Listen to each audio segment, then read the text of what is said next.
As I approached the front door, the familiar comfort of home felt strangely distant. Standing there was my husband, Alex, with a young woman by his side, her face unfamiliar and unsettling. Her confidence seemed to fill the space, and I felt a chill as Alex looked at me with a strange smile. "Meet my new wife," he said, his tone casual as though this was an ordinary introduction. The shock hit me like a wave, making it hard to breathe. "What are you talking about, Alex?" I managed to ask, trying to understand his cold, detached expression. "This isn't a joke, right?"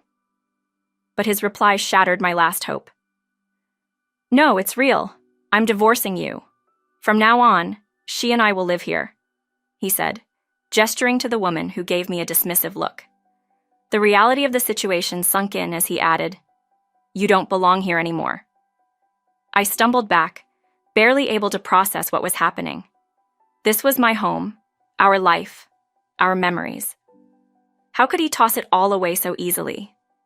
As I looked around, memories of laughter, shared dreams, and love filled my mind. It felt impossible that this same man, the one I trusted with everything, was now casting me aside with a stranger at his side. "Why are you doing this, Alex?" I asked, desperation in my voice, hoping for some explanation, some sign of regret. But his gaze remained cold. "I'm the owner of this house now. I've been planning this for a while. You're no longer needed here, so please don't make this harder than it has to be." With those words, he shut the door on me, shutting me out of the life we had built together. Standing alone in the cold, I felt my world crumbling. For a long time, I just stood there, paralyzed by disbelief. My name is Rachel, and at 33, I thought I had my life figured out. I worked as an assistant at my father's small business, helping him keep things running smoothly.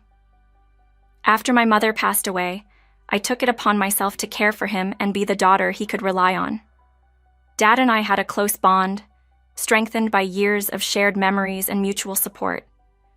When I met Alex, it was like a spark of hope, a chance to build my own family and happiness. He'd joined the business as a manager, and his easy charm won everyone over, including me.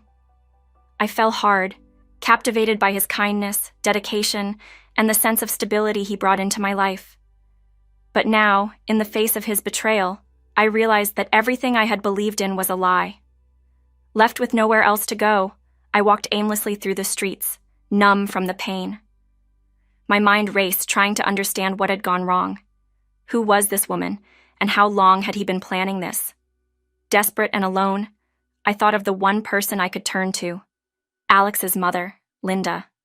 She was strict and reserved, but she had always been supportive in her own way. Calling her was my last option, and I hoped she would at least hear me out. I dialed her number with trembling fingers, and she picked up almost immediately. "Linda, it's Rachel," I began, my voice shaking. I told her everything, and to my surprise, her tone grew icy and determined. "Stay where you are, Rachel. I'll be there soon." Within minutes, Linda arrived, her face set with anger. She opened the door and motioned for me to get in, not saying a word as we drove back to her house. Once we arrived, Linda made us tea and sat me down, her expression a mixture of frustration and concern. I knew Alex had a reckless side, but this... She trailed off, shaking her head. "I never thought he would stoop this low." Her words gave me a glimmer of hope. Maybe I wasn't as alone as I felt. Linda, the woman who had always seemed tough and unyielding, was now showing me compassion. "You can stay here as long as you need, Rachel," she said firmly. "And don't worry, we're going to make sure Alex pays for what he's done." Her support brought me some comfort, but I was still grappling with the betrayal, the feeling of being discarded. I knew I couldn't simply accept this. I had to fight back. With Linda's help, I felt a renewed strength, a determination to reclaim what Alex had stolen from me.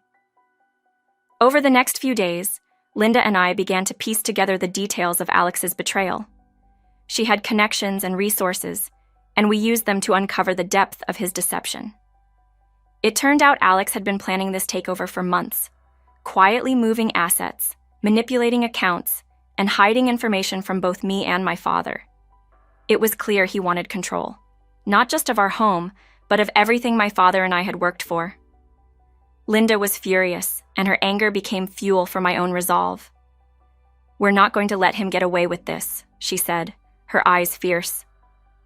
With her guidance, we gathered evidence, preparing for the confrontation we knew was coming. Alex might think he had won, but he underestimated the power of those he betrayed.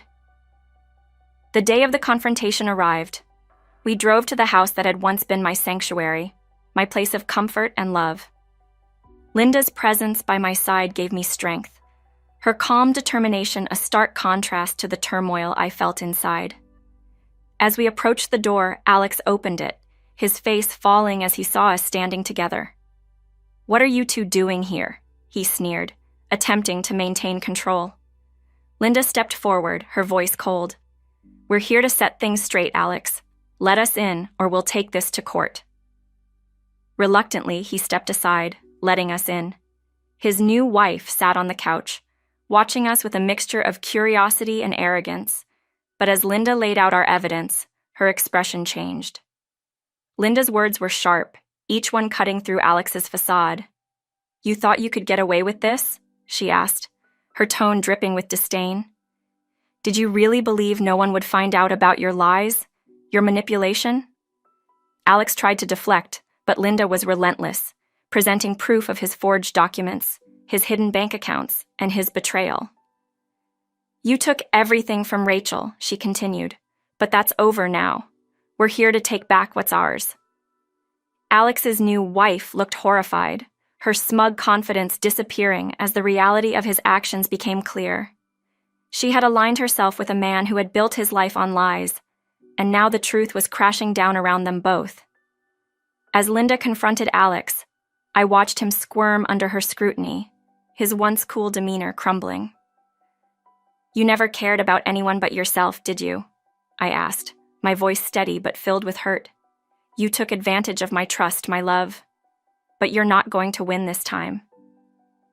Alex looked at me, and for a moment I saw a flicker of regret. But it was too little, too late. He had made his choices, and now he would face the consequences. Linda didn't let up, pushing him to admit his wrongdoings, and as he struggled, I felt a strange sense of closure. The man I had once loved was gone, replaced by a stranger who had betrayed me in the worst way possible. The aftermath was swift. Alex's new wife left him, repulsed by the depth of his deception. He lost his position at the company, forced out by a board that no longer trusted him. With no job, no home, and no one to turn to, Alex became a shadow of the man he once was. Meanwhile, Linda helped me reclaim my father's business, supporting me as I took on the responsibilities he had once handled with pride. Every day I worked harder, driven by a sense of purpose and the desire to build something real, something honest. Linda, who had once seemed so distant, became my greatest ally, guiding me through the challenges with wisdom and unwavering support. Life began to take on a new rhythm, one that felt both foreign and liberating.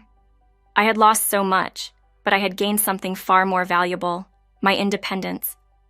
Linda and I grew closer, her strict demeanor softening as we bonded over our shared experiences and resilience. She taught me the importance of standing tall, of not letting betrayal define me. Together we rebuilt the business, turning it into something that honored my father's legacy. I found peace in the work, in the knowledge that I was creating a future that no one could take from me. Linda, who had once seemed unapproachable, became a true friend, a mentor, and a mother figure.